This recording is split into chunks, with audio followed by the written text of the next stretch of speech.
Nuove norme per tutta la Chiesa contro chi abusa, diffuso il motu proprio del Papa, tra le novità una sorta di sportello in ogni diocesi entro il 2020, stretta di Francesco su vescovi e superiori religiosi.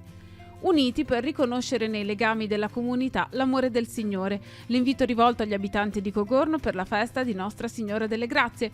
La messa è stata trasmessa in diretta su Telepace. Solennità dell'Addolorata a San Salvatore di Cogorno, sabato la messa in Piazza Dante con la processione verso la Basilica, domenica pomeriggio il conferimento delle cresime. Anche la fede va assimilata come si fa con il cibo. Monsignor Tanasini ha celebrato il precetto pasquale in un luogo insolito, il negozio di Santa Maria del Campo a Rapallo, un incontro vissuto in un clima di famiglia. Cresce la rete di solidarietà attorno ai centri di aiuto alla vita. A Chiavari, all'Acquarone e a Sestri all'Opera Madonnina del Grappa, le volontarie accolgono le future mamme per accompagnarle verso la nascita di un figlio.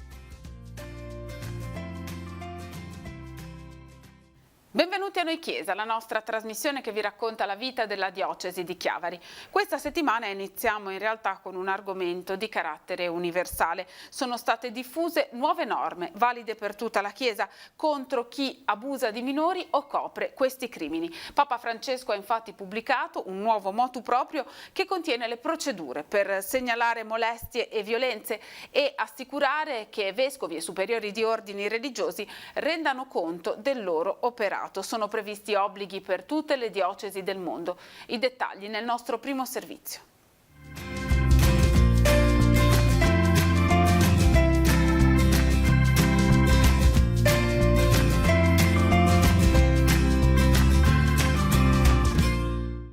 Uno sportello in ogni diocesi e l'obbligo di segnalazione al vescovo da parte dei sacerdoti che vengono a conoscenza di un abuso. Sono alcune delle nuove procedure in tema di abusi sessuali, molestie e violenze che il Papa ha pubblicato con il motu proprio Vos estis lux mundi, voi siete la luce del mondo. Resa nota oggi, è in pratica la nuova legge universale che si applica alla Chiesa cattolica. I crimini di abuso sessuale offendono Dio, causano danni fisici, psicologici e spirituali alle vittime e ledono la comunità dei fedeli, scrive il Papa, ribadendo la particolare responsabilità che hanno i successori degli apostoli nel prevenire questi reati. Vediamo alcune delle novità. Intanto, il testo obbliga tutte le diocesi del mondo di dotarsi, entro giugno 2020, di una sorta di sportello accessibile al pubblico per raccogliere segnalazioni, denunce, un luogo insomma dove le persone che hanno sofferto abusi possano ricorrere alla chiesa locale sicure di essere accolte, certe che saranno protette da ritorsioni e che le loro segnalazioni saranno trattate con serietà.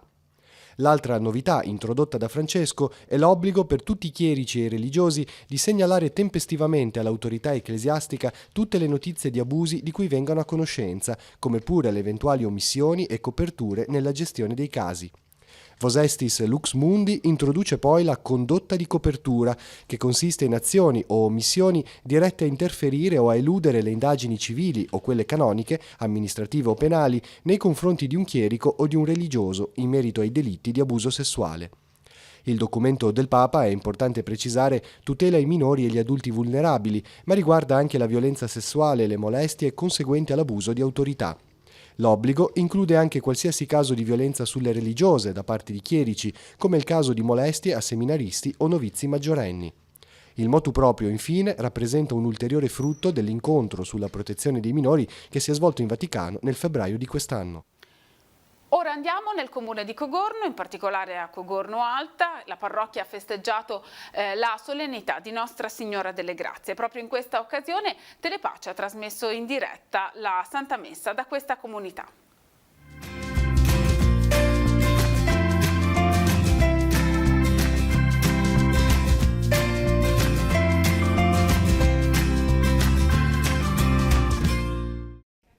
Ci troviamo con questo bel panorama alle spalle, Franco. Bellissimo, penso che siano dei più belli della Liguria, non mi allargo di più perché però è veramente un bel peccato che la giornata è un po' così, ma ci accontentiamo. Rende l'idea comunque. Speriamo comunque che duri per questa sera, per la processione, per il vespro e le cerimonie varie, speriamo che duri.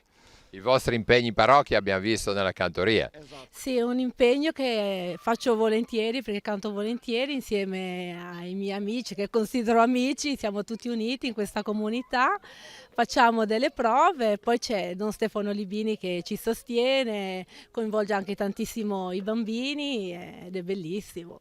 Poi questa festa, questa Madonna delle Grazie qui a Cogorno è molto sentita proprio per la gente di Cogorno, per tutti i parrocchiani, ma non solo, proprio per chi abita qua a Cogorno è sentita tantissimo. Franco, abbiamo sentito il latino. Eh sì, perché la Madonna degli Angeli, c'è la Madonna degli Angeli, la Messa degli Angeli è il nostro pezzo forte, diciamo, no? Cioè è quello che si usa di più. Poi ne abbiamo anche altre, però sono un po' più... bisognerebbe provare un po' di più, diciamo, ecco, comunque Siete stati bravi. cerchiamo di andare avanti, ecco sì. Peccato che abbiamo pochi, non abbiamo di giovani, perché speriamo che di quei bambini che erano lì, perché in effetti è il primo anno che abbiamo un bel gruppetto di bambini alla messa così dall'altare e veramente io mi ricordo che gli anni scorsi era proprio un deserto. Invece quest'anno c'era un bel gruppetto, speriamo che da quelli venga fuori i prossimi coristi e i prossimi degli anni futuri, diciamo. Ecco. Sicuramente, sono i vostri figli, Sono giusto? i nostri figli, esattamente, tutti i bambini che poi fanno il catechismo, che seguono la messa la domenica e il catechismo al sabato. Sì, sì, sì. No, diciamo che qua a Cocolo c'è tanta gente che lavora e proprio la voglia di lavorare nei campi, la voglia proprio di produrre e di stare insieme in queste feste, ci raccogliamo, quindi c'è proprio spirito di comunità secondo me. Oggi festa con il vicario. Con il vicario l'abbiamo invitato apposta perché la Nostra Signora delle Grazie è molto sentita come festa, come si dice, patrona sì che è San Lorenzo il titolare della parrocchia, ma Nostra Signora delle Grazie è quel di più che Maria riesce a dare ad ognuno di noi, allora Maria un po' ti riporta sul cammino del figlio.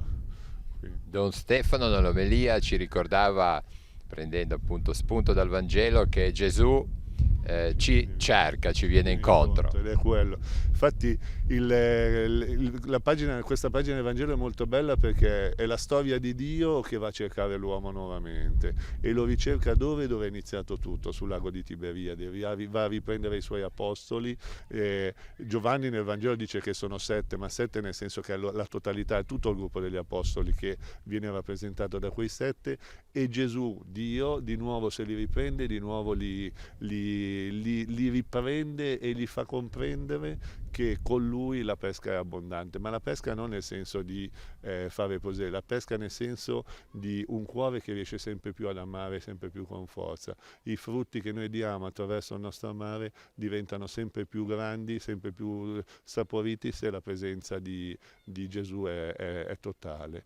Anzi, addirittura si mette a nostro servizio preparando un fuoco sulla brace e rispezzando quel pane eucaristico.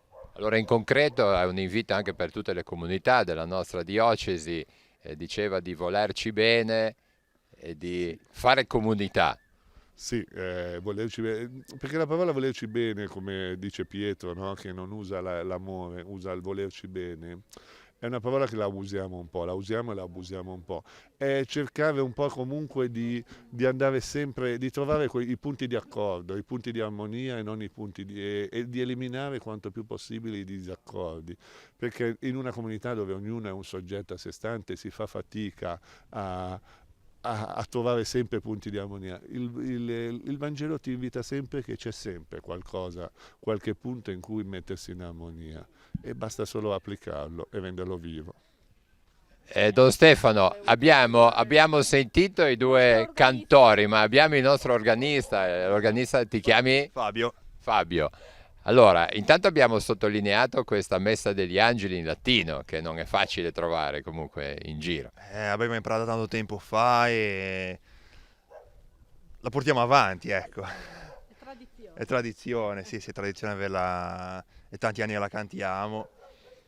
Però dai, ci impegniamo, ci vogliamo fare le prove, facciamo il possibile nel nostro piccolo. Non sembra, ma cercando. Assolutamente. Ma Fabio, tu la tua passione per la musica quando nasce? Da quanto tempo è che suoni così? Avevo 7-8 anni, che ho imparato, ho fatto i primi 2 anni giù alla Marchesani. Poi io non sono un maestro, mi arrangio, però lo faccio per la comunità, ecco. Assolutamente, abbiamo visto Franco che cercava di dirigere, quantomeno era riferimento, no? È importante lui, è importante da sempre, il coro è nato con lui, siamo Dalla nota giusta, no? dalla nota giusta e il tempo giusto. È importantissimo. Se Certo, se ne trova il certo. covo è bravo anche. Finirei con Franco e la mamma su quello che diceva Don Stefano del Vangelo, del volerci bene, di stare uniti, di cercarci tra di noi. E penso che sia la cosa alla base. Senza di quello penso che non esista niente, perché il mondo d'oggi, secondo il mio parere, siamo diventati un po' troppo individualisti, ognuno pensa un po' a se stesso e basta. Invece questo ritrovarci insieme, questo conoscerci e aiutarci, penso che sia, come ripeto, alla base di tutto, di tutto. Sì, penso che come diceva il vicario nella predica, che sembra una cosa banale, ma il volersi bene poi è la chiave proprio per andare avanti, per la quotidianità e per tutte le nostre cose. Quindi volersi bene, unirsi, anche se ci sono poi degli screzi, dei momenti, però è proprio giusto perdonare e volersi bene. Restiamo a Cogorno, ma andiamo nella zona pastorale di San Salvatore che celebra la solennità di Maria Addolorata, quest'anno con uno spazio di riflessione dedicato al tema della fragilità dell'uomo.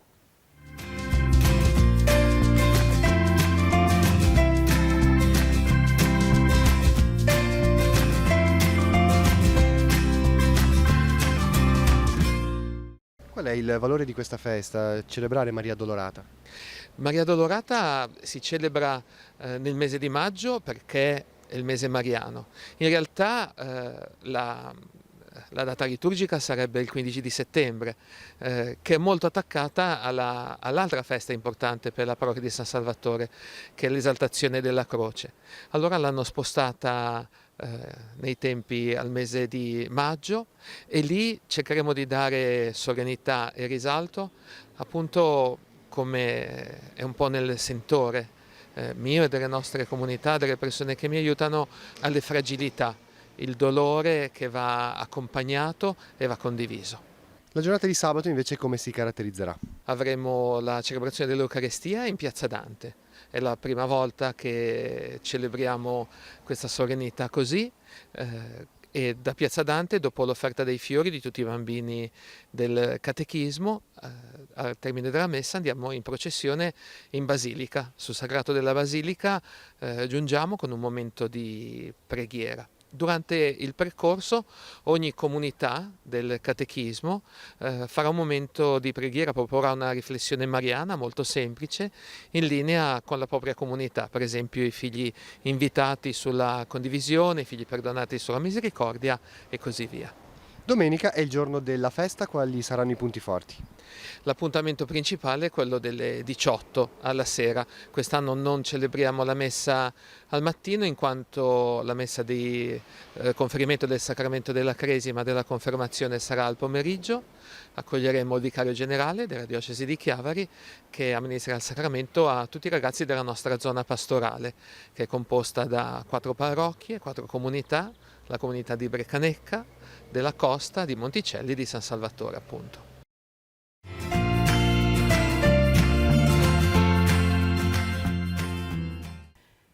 Dedichiamo il nostro approfondimento questa settimana alla festa della mamma che arriva domenica prossima, una festa che è difficile, diciamo così, non celebrare anche solo magari con un mazzo di fiori, con una scatola di cioccolatini, con tanti regalini che arrivano nelle case, ma che proprio nel cuore del mese mariano obbliga ad una riflessione sulla mamma di Gesù e sulla colei che tutte le mamme non possono non guardare almeno una volta nella vita come modello, come esempio, come riferimento o anche solo per chiedere un'intercessione, una preghiera.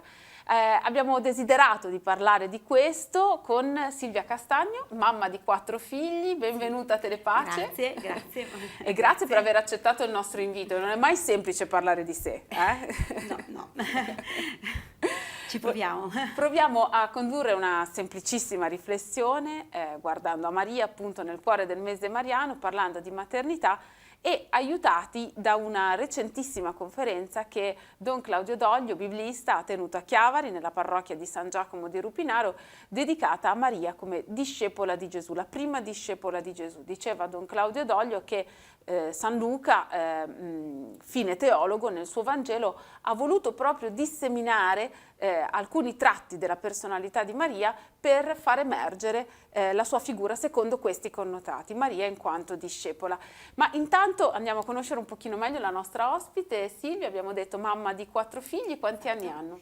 Allora, il più grande 17, poi 15, 13 e 7 anni. I primi 3 maschi, l'ultimo è una bimba. Quindi insomma, intanto non ti annoi sicuramente? Sicuramente non ci si annoia, è una bella sfida, sono tutti diversi questi ragazzi, c'è quello che è più filosofico, quello che è più pragmatico, quello che è più estroverso, quello che è più introverso, e insomma ognuno ha la sua caratteristica. Anche questa è una cosa che mi ha sempre molto colpito, perché appunto ognuno è unico, ecco, è un dono ricevuto e ci si stupisce sempre, no? Di come ognuno di loro ha il suo modo di affrontare la vita, le cose, ecco. Ecco, in una famiglia numerosa, come riesci a vivere questo rapporto di unicità di ciascun figlio? No? A volte in una famiglia numerosa ci si lamenta degli scarsi spazi di attenzione che si riesce ad ottenere, no? Allora magari si sgomita per le attenzioni o per gli spazi, e questa è innanzitutto già una bella sfida da vivere. È vero, perché il tempo è sempre molto poco, per cui bisogna un pochettino programmarsi, volerlo, desiderarlo, e soprattutto imparare un po' anche a guardare a ciascun figlio a seconda del momento, delle circostanze, e capire quello di cui ciascuno ha bisogno, no? Non sempre hanno tutti bisogno della stessa cosa, e allora in base al momento, alla situazione di ciascun figlio, trovare gli spazi, i tempi proprio dedicati al singolo, no? E a volte sono il passaggio in macchina per andare agli sport, a volte può essere tornare a casa per pranzo e pranzare insieme, insomma penso che volendolo, col desiderio di farlo, si trova il tempo. E stai sopravvivendo all'adolescenza, sì? Sì. Questa è veramente una sfida grande, molto molto grande. Devo dire, non sono i più grandi ragazzi non sono proprio così tremendi, diciamo, però anche loro stanno vivendo, soprattutto il 17enne e il 15enne, la loro adolescenza, ciascuno a suo modo, peraltro, e ci interrogano perché ci mettono in discussione e ci aiutano anche a diventare ancora più genitori, forse. Quindi abbiamo già messo sul tavolo diverse sfide. Come ti aiuta in questo la comunità cristiana ad essere mamma? Certo. Penso che sia molto molto importante, no? Papa Francesco dice che per educare un figlio ci vuole un villaggio, e questo a me ha molto colpito, ma lo vivo nella realtà concreta, no? Nella realtà della scuola, nella realtà della parrocchia, no? Facciamo parte del gruppo famiglie in parrocchia, e questo ci aiuta molto, perché negli incontri mensili condividiamo le problematiche. Scusa, forse non abbiamo detto San Giacomo di Rupinaro a Chiavari. San Giacomo di Rupinaro a Chiavari, esatto. L'avevamo detto. Sì, esatto. Gruppo famiglie, mensili, condivisione. Molta condivisione, che questo poi si sviluppa nel quotidiano, anche nell'aiuto anche materiale, reciproco, perché se c'è bisogno di andare a prendere un bambino a scuola, oppure devo andare ho un impegno, non so chi affidare i ragazzi, c'è sempre qualche mamma, no? Che mi dice no, non ti preoccupare, ci sono io, oppure viceversa. Insomma, i ragazzi sanno che la casa è aperta, no? Che possono invitare gli amici, anzi questo è secondo me è molto importante. Loro sono spesso a casa degli amici, e in questo ci si aiuta molto, no? Perché quello che vedo io dei miei figli magari è una parte, no? o le mamme degli amici a volte mi aiutano, no? Dice, ma guarda, tuo figlio mi ha detto questo, oppure non so, è comunque un aiuto reciproco, e poi in questo si vive l'amicizia, no? Si vive l'amicizia tra adulti e loro imparano a loro volta a viverla, che secondo me il valore dell'amicizia è un valore molto importante, perché serve per la vita, per la loro vita, qualunque sia la loro strada, ecco. Senti, adesso ascoltiamo insieme un passaggio brevissimo di questo incontro che Don Claudio Doglia ha tenuto nella tua parrocchia, San Giacomo di Rupinaro a Chiavari, proprio nel momento in cui ha voluto mettere a fuoco questa caratteristica di Maria, il suo essere discepolo. Lo ascoltiamo insieme e poi ne parliamo. Sant'Agostino ha formulato una frase importante che viene ripresa poi in genere dai teologi nei secoli successivi e può servire anche a noi per chiarirci le idee. Maria è più grande in quanto discepola di Cristo che come madre di Cristo. La grandezza di Maria non sta nell'aver generato Gesù, ma nell'aver creduto in Gesù. La grandezza di quella donna sta nell'essere discepola, cioè persona che impara, che accoglie la parola. Come l'ha accolta lei, non l'accoglie nessuno, l'ha accolta talmente bene da farla diventare carne. Quando noi diciamo incarnare la parola, lo diciamo per modo di dire. Lei l'ha incarnata veramente, ha accolto la parola dell'angelo, mediatore della rivelazione divina, e quella parola in lei si è fatta carne. Ecco, dunque, questo è un passaggio forse non scontato. Maria è più grande in quanto discepola di Cristo che non in quanto madre di Cristo. Quanto è importante nella tua vita il lasciarti educare, la preghiera, la sequela, insomma? Sì, penso che la Madonna sia un modello fondamentale per ogni mamma, come dicevi tu prima. Maria ci insegna veramente a stare davanti alla realtà, a saperla contemplare, anche a volte senza capirla fino in fondo, perché a volte non è il momento di capirla. Però sì, Maria, si dice nel Vangelo, custodiva tutte le cose nel suo cuore, no? E questo mi ha sempre aiutato molto, no? Quando proprio le situazioni che ti trovi ad affrontare non sai da che parte prenderle, non ne capisci il verso, no? Proprio perché i ragazzi, poi ognuno ha la sua peculiarità, il suo modo di pensare e a volte non li capisci subito, no? Di Maria si dice appunto che custodiva tutte le cose del suo cuore, no? E questa è la cosa importante. Poi arriverà il momento che la cosa si capisce. Per fare questo però a volte ci dobbiamo un po' fermare, no? A volte siamo un po' travolti dal quotidiano, dalle urgenze del quotidiano, no? E con questo vogliamo aver tutto sotto controllo, vogliamo che tutto torni, no? E ci stanchiamo, no? Alla fine mio marito dice sei un po' nevrastenica oggi è vero, e questo perché probabilmente perdiamo di vista le cose che sono più importanti, no? Ci facciamo travolgere dalle urgenze e perdiamo di vista le cose importanti. Ecco, a me aiuta molto invece anche in casa una cosa molto pratica, mettere un'immagine della Madonna in ogni stanza, una piccola immagine, a volte anche simpatica, perché mi aiuta in questi momenti un po' difficili, no? Di nevrastenismo, guardandola dico aiutami, fammi capire, no? A fermarsi un attimo, no? A riprendere. A vederti non si direbbe, ecco. No. Però insomma è vero che la stanchezza a volte può giocare brutti scherzi. Senti, posso svelare una piccola cosa? Tu hai un'immagine sul tuo profilo WhatsApp che dice un po' quello che stavi dicendo adesso, no? Ce la vuoi raccontare questa immagine? Molto volentieri.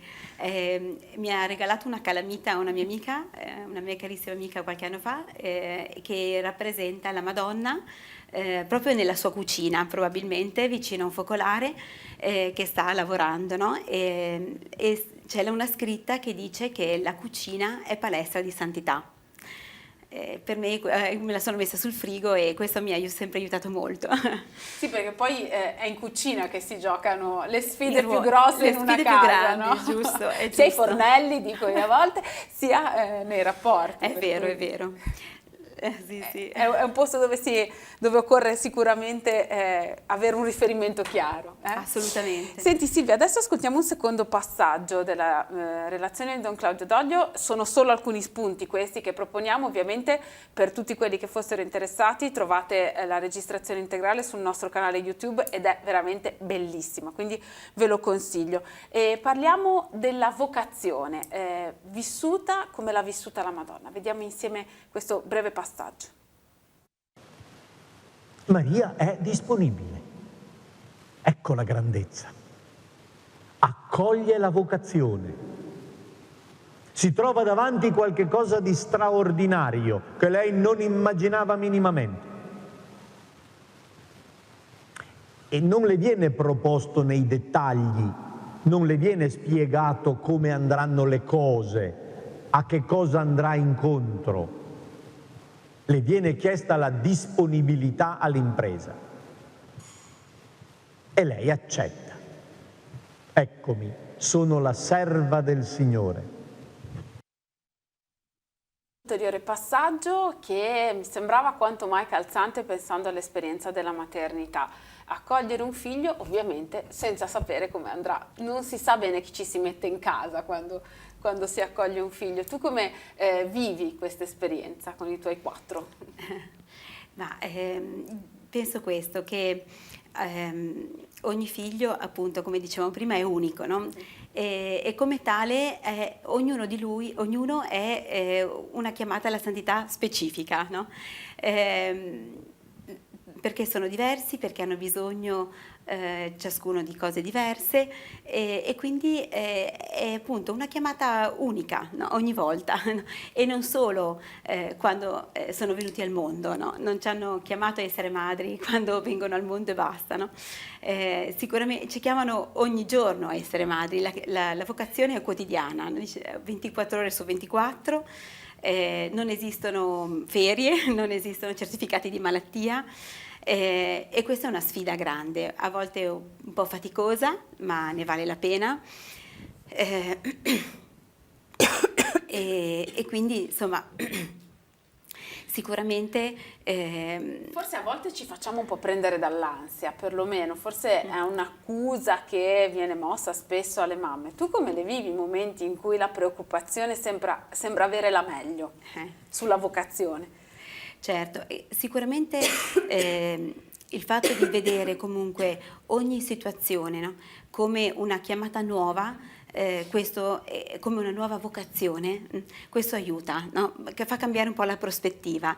Certo, come dicevamo prima, per farlo bisogna che ci fermiamo un attimo, bisogna che ci fermiamo un attimo e troviamo uno spazio, forse giusto uno sguardo all'immagine della Madonna, piuttosto che un attimo di preghiera, e ci fa capire che in quella situazione quella è una nuova chiamata, no? E la dobbiamo affrontare sapendo anche quali sono le cose importanti, non perdendo di vista quello che è la cosa più importante per quel figlio in quel momento, no?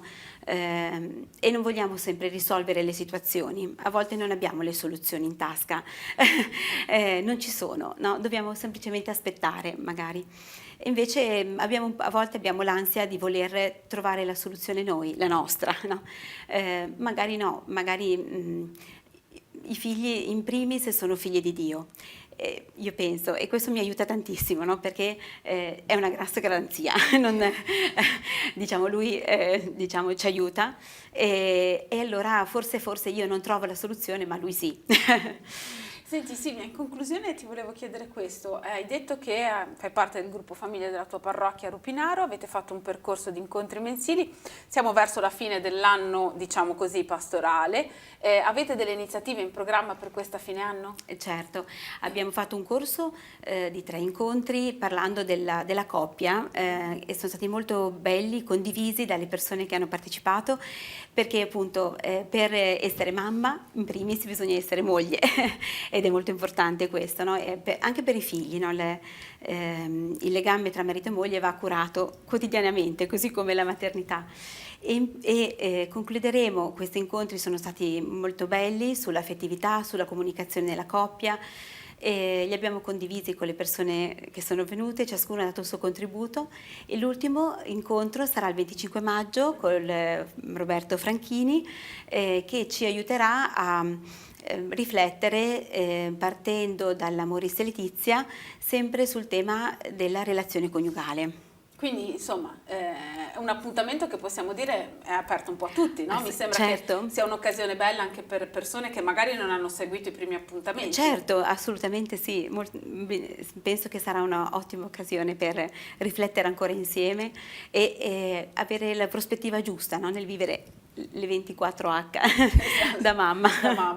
Grazie Silvia, grazie a Silvia Castagno della parrocchia di San Giacomo di Rupinaro, mamma di 4 figli, moglie di, non abbiamo nominato. Andrea, ecco perché giustamente sì. Alla sua parte. Esatto, grazie mille per questa testimonianza grazie e per aver accettato il nostro invito. Ora noi andiamo avanti con gli altri servizi di attualità diocesana.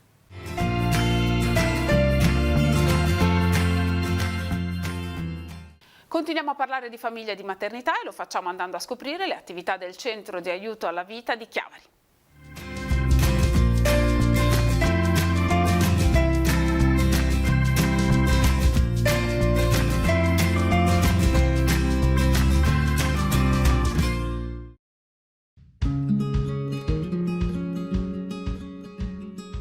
Vale la pena di accogliere ogni vita perché ogni persona umana vale il sangue di Cristo stesso. Il tweet di Papa Francesco in occasione della giornata per il nascituro suona come un motto per i volontari che si adoperano nei centri di aiuto alla vita, anche nel territorio diocesano. L'obiettivo è proprio quello di favorire la maternità e sostenere la nascita di un figlio. L'attività principale sarebbe quella di aiutare la mamma che ha difficoltà a pensare di riuscire a portare a termine una gravidanza, perciò potrebbe pensare drammaticamente di abortire e noi invece riusciamo a convincerla che in qualche modo riusciremo a farglielo portare avanti.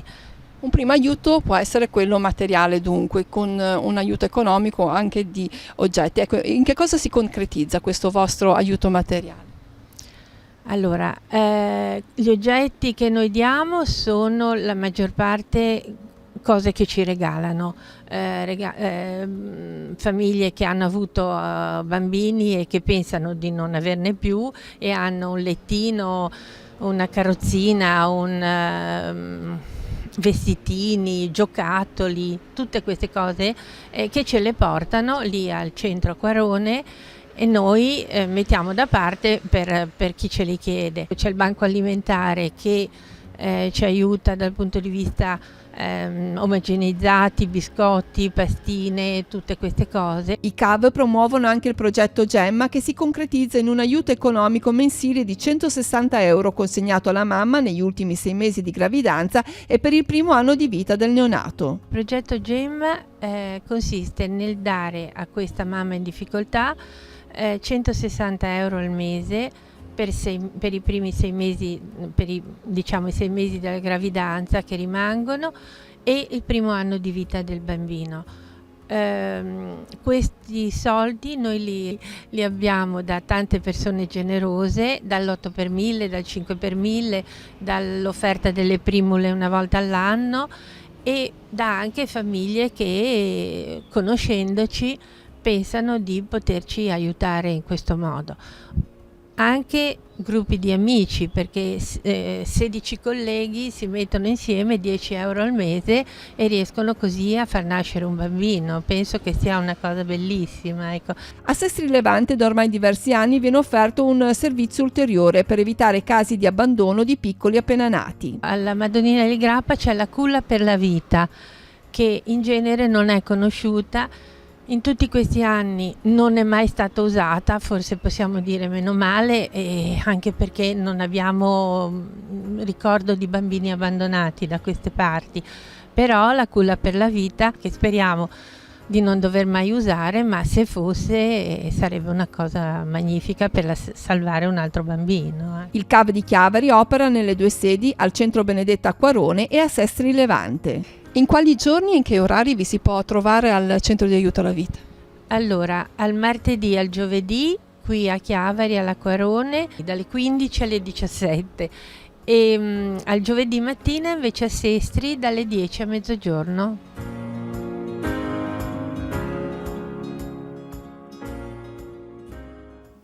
La fede va nutrita e assimilata, proprio come si fa con il cibo. Monsignor Tanasini ha proposto questa riflessione celebrando l'Eucarestia nel supermercato del Ponte Nuovo di Santa Maria del Campo. Un appuntamento ormai tradizionale, questo con questa realtà di Rapallo che dà lavoro a 13 persone. Vediamo.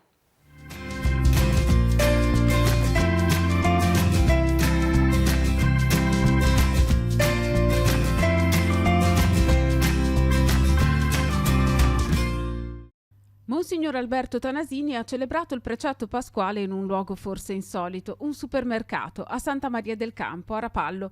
In realtà questo incontro è ormai una tradizione. Da 5 anni il vescovo visita questo luogo di lavoro nel tempo di Pasqua e lo fa nel clima che contraddistingue proprio tutta l'attività, il clima di famiglia e di condivisione. Ma per noi è una ricorrenza attesa e gioiosa, perché ormai siamo direi al quinto anno di questo incontro che aspettiamo tutti con impazienza e in modo molto festoso. È una grande famiglia che accoglie un po' un padre che ogni anno gentilmente viene a trovarli per pregare insieme e per ringraziare, perché si sa che il lavoro è oggi più che mai un qualcosa di effimero, perché sappiamo quanti problemi ci sono legati alle attività e anche proprio alla ricerca di un'occupazione, e quindi ringraziare e pregare affinché il lavoro ci sia sempre per noi e per le nostre famiglie. Il pastore della diocesi ha proposto una riflessione incentrata sul dono della fede, un dono, ha detto, che va assimilato proprio come il cibo. Noi ci nutriamo di Cristo morto e risorto. Quando diciamo morto vuol dire di colui che si è dato per noi, di colui che ha fatto la sua vita un dono per noi. Quando diciamo risorto, diciamo la vita nuova.